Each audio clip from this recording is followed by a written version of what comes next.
E aí, curiosos, tudo bem com vocês? Eu me chamo Gui Antunes e bem-vindos a mais um Casos do Mundo. Hoje eu resolvi trazer pra vocês o caso que bugou a polícia italiana. Então assim, o vídeo vai ficar um pouco longo, mas eu tenho certeza que vocês vão gostar porque o caso é cheio de reviravoltas. Então fica comigo e bora pro caso de hoje.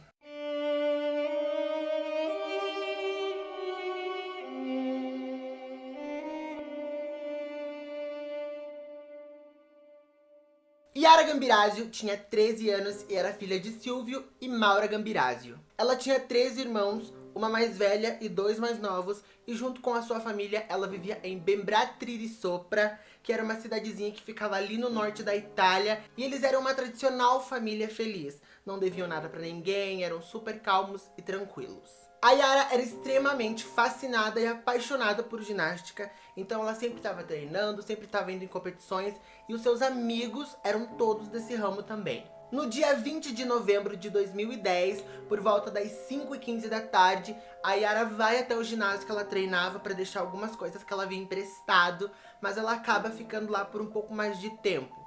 Então a previsão era para que ela voltasse para casa em média 1 hora, mas ela acaba ficando um pouquinho mais para treinar. Devido à demora, por volta das 7h11 da noite, a mãe da Yara tenta ligar para ela, mas essa ligação acaba indo para a caixa postal. Então o pai, mais que depressa, vai até o ginásio onde ela estava treinando e constata que ela não está mais lá.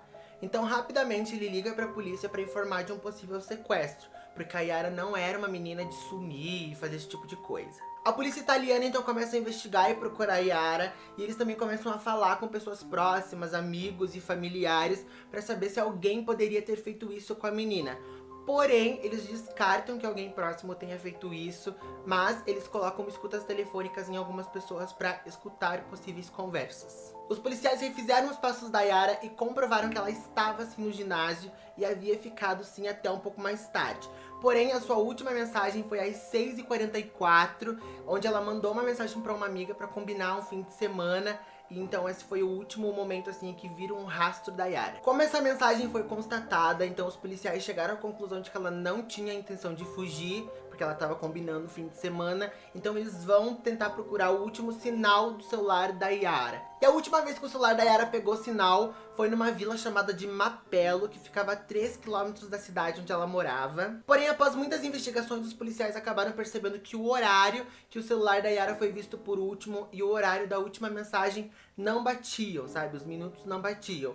Então eles começaram a supor que a Yara teria mandado a mensagem e caído depois, ou que ela teria mandado a mensagem durante o trajeto, ou que ela teria sido surpreendida enquanto digitava a mensagem e a mensagem acabou caindo só depois. A vila de Mapello não ficava na direção da casa da Yara, então eles concluem que a menina teria sido raptada. E logo então a família acaba indo pra mídia pra fazer um apelo. Eles falavam que eles não queriam saber do sequestrador, que eles iam deixar ele em paz. Eles só queriam que eles liberassem a Yara. Alguns dias depois, através das escutas implantadas nos celulares, eles acabam detectando uma conversa de um homem chamado Mohamed. Esse homem, ele era marroquino e ele trabalhava na cidade de Mapello. Nessa conversa detectada, o Mohamed falava na língua natural dele, então ele não falava italiano, e essa conversa precisou ser traduzida. Então depois de traduzida, eles acabam percebendo que o Mohamed nessa conversa, ele pede a Deus perdão e que ele não matou ninguém. Então logo o Mohamed já é tido como suspeito e a polícia vai atrás de prender ele.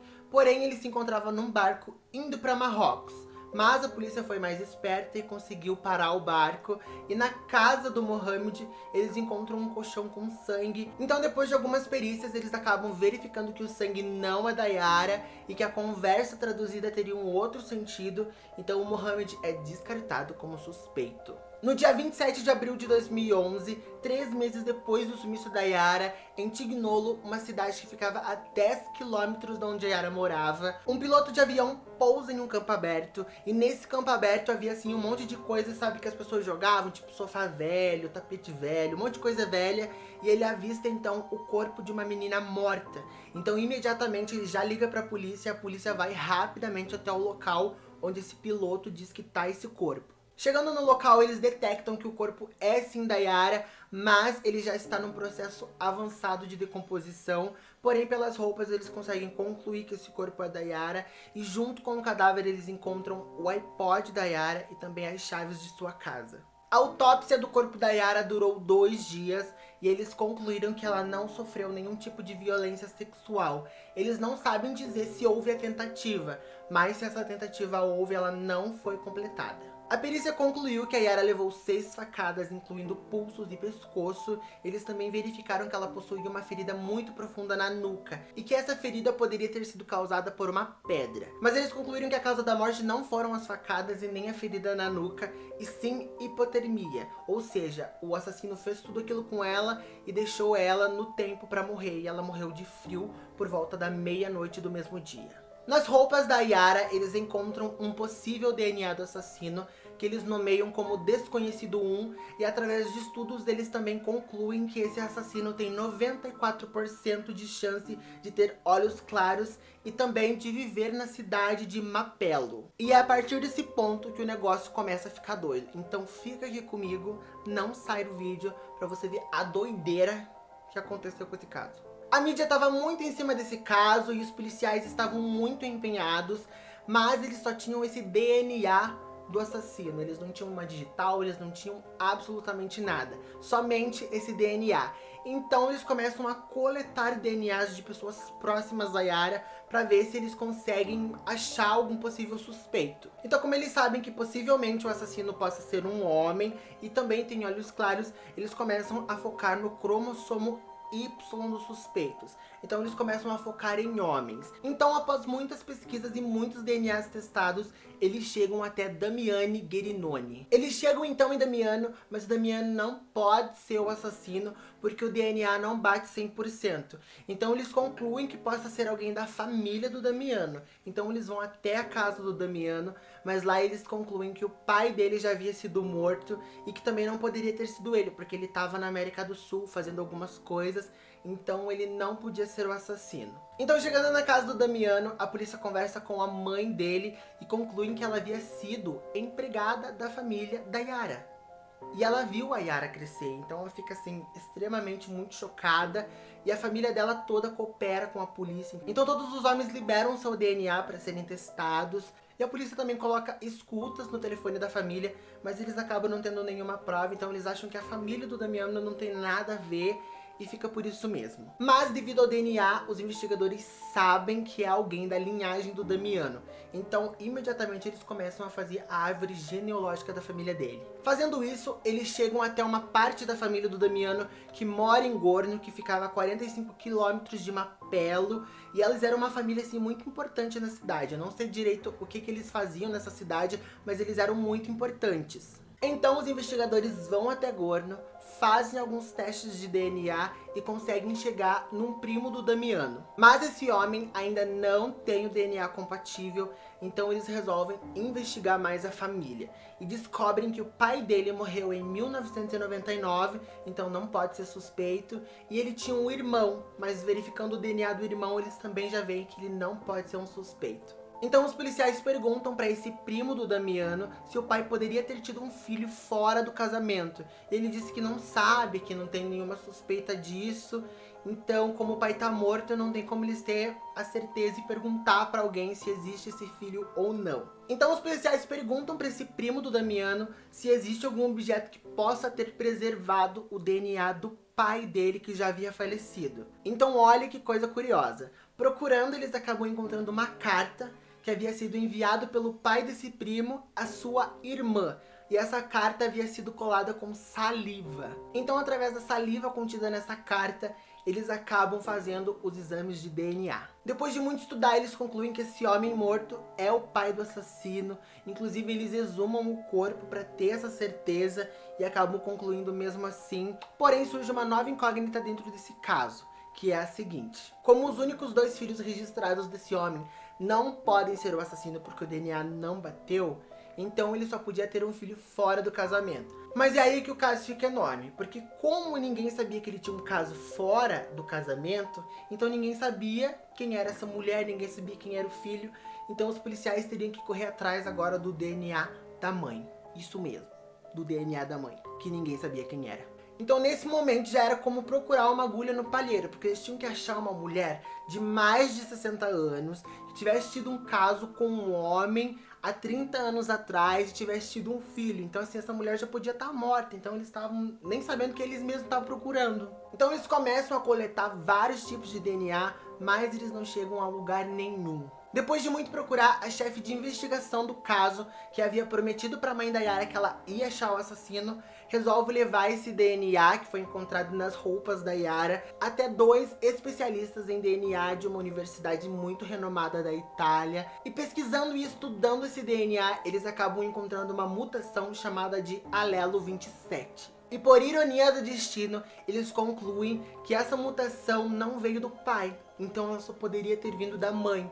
Então assim, a lista de mulheres que deveriam doar o DNA era muito menor. Então essa lista, que era infinita de mulheres, acaba sendo reduzida para 532. E quando eles coletam o DNA da 321, eles acabam encontrando a mãe do desconhecido 1. Essa mulher se chamava Esther Assuf, e investigando a vida dela, eles descobrem que ela morou na mesma rua que o pai do assassino. Ou seja, eles eram vizinhos, pularam a cerca, tiveram um caso e ninguém desconfiou de nada.